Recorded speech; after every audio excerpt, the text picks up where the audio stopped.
champions and the boxing superstars, where are you? I'm waiting, let's fight. I'm the most avoided boxer. The untouchable True School Sports Empire proudly presents something the boxing game is missing. Hey, what's going on? It's your boy BT. I came here to talk some boxing with the thousands of True School Sports subscribers. All right, so to me, this is probably the fight of the week. And it was a fight that, I'm not gonna lie to you, like I heard about it, but I kind of overlooked it.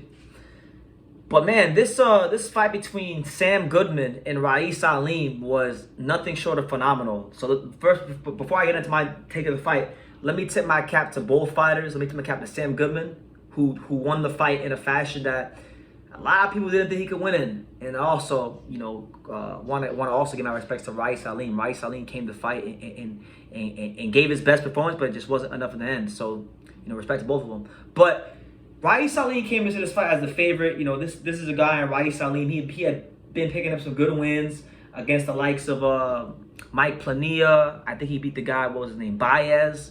Good wins, and you know, he had established himself as a tried and true, you know, super bantamweight contender. And he was a guy that, you know, you look at, I believe this fight was I think it was an IBF eliminator fight. So the winner of this fight would be in line to fight Marlon Tapales, who just won the belt against Miranda Akmadalia. You know, and Aleem got to a good start. Like Aleem, you know, I think did a great job early in the fight of attacking the body, you know, getting a good sustained body attack going.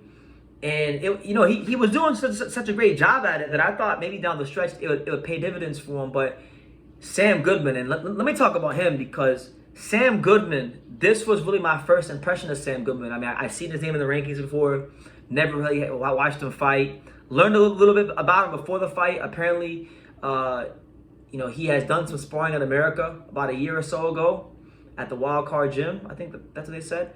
And then for this camp for Aleem, he brought in former champion Isaac Dogbe for sparring. So with that being said, he was prepared. And the popular line of thought going into the fight was that Goodman is really more of a technical boxer. You know, he had I think he had about a 50% knockout ratio going into the fight because he was 14-0 with 7 knockouts. And Sam Goodman, people didn't think he was going to be able to, you know, throw the kind of punches that would keep Aleem honest or back him up.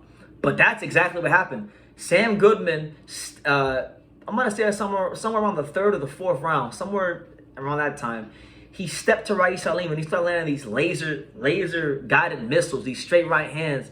And before you know it, you know, by the time we get to the 6th, the 7th, the 8th round, the roles are reversed. Aleem, who they call the Beast, he was the guy expected to come forward and kind of mow down and muscle up Sam Goodman. Well, guess what? By the, you know, 6th, 7th round, 8th round, it's Aleem on the back foot, and it's Sam Goodman who becomes the aggressor. And, you know, I think this fight really was a tale of two fights. You know, early on, I think the fight favored. It was going Aleem's way. He was doing all the right things. But as the fight went on, you know, Sam Goodman started to land those straight right hands, the left hooks, the jabs, all those things. And Aleem just couldn't really, you know, get his foothold back into the fight. I think also, too, just from my vantage point, I think Aleem got a little bit too happy with those hooks. You know, he was throwing a lot of wide punches. And the thing is, Sam Goodman kept things simple. He just kept things nice and straight down the middle. Nice and straight down the middle. You know, just kind of just touch him down the middle. Let Aleem throw those wide clubbing shots. And, you know, he had his way. So Sam Goodman wins a really good performance. I believe Sam Goodman, in his last couple of fights, he won a victory over former champion TJ Doheny. So that's a good win. And now he's looking at, you know, fighting Marlon Tapales. Now, Marlon Tapales, good, hard-punching, explosive Filipino southpaw. Good fight for him. I think Sam Goodman, one thing that we learned about him in this fight, in my first impression of him is, and I was told, I haven't watched none of his other fights. I have to go watch other fights. But they say the way he fought in this fight against Aleem, he don't fight this way. So I have to go watch other fights. But, you know, Sam really showed that he can adjust and has a boxing brain and has great conditioning. More important than anything, he's a well-conditioned fighter. And I feel like whether he fights, Tapales, or whether he gets the chance to fight the winner of the big fight, the Inoue Fulton fight, he's gonna need that conditioning. Personally, though, I'll be honest with you, he's very good. I like Sam Goodman. He's very good.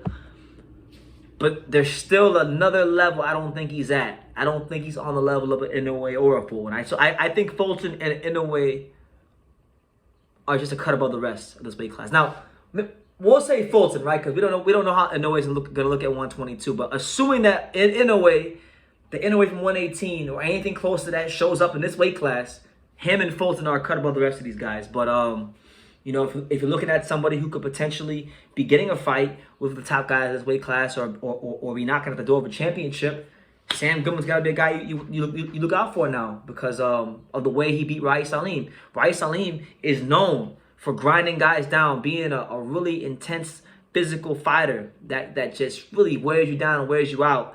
And he tried that shit with Sam Goodman, and it was to no avail. So the fact that happened, that lets me know Sam Goodman is at a certain level to where he should be taken seriously in the super bantamweight division. So probably the fight of the week for me. If you haven't seen the fight, I would highly implore and advise you to go watch Sam Goodman versus Aleem.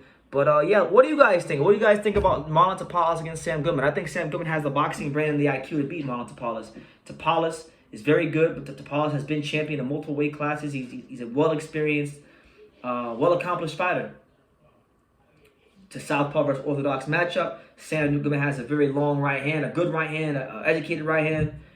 I can see him beating Tapales, but we'll see how it goes if the fight gets made. But let me know what you guys think down below. What did you guys think of Aleem versus Sam Goodman, and how do you think Goodman stacks up against the guys at the champions at 122? The guys like Marlon Tapales, who he's lined up to fight, or the winner versus Inoue Fulton. What do you guys think? Could he be a threat? Could Goodman be a threat to a guy like Naoya Inoue if Inoue wins the title and stays at 122 to fight the other champ? Because I gotta remember, if Goodman fights Tapales, he beats Tapales. He has the belts. If that means if Inoue does his job, Inoue's gonna be looking at him if he gets the belts. So that could be a potential fight for the future. Naoya Inoue versus Sam Goodman. But leave your comments down below. Make sure you guys take the time to subscribe. And like I say in every single one of these videos, you can love me or you can hate me. But I'm just a kid from Daniel. So until next time, take care, guys. Thank you for watching another video on the untouchable True School Sports Empire. We're here at the Hatanaka Boxing Gym in Nagoya, Japan. And for more great videos just like this one, make sure you guys click right here.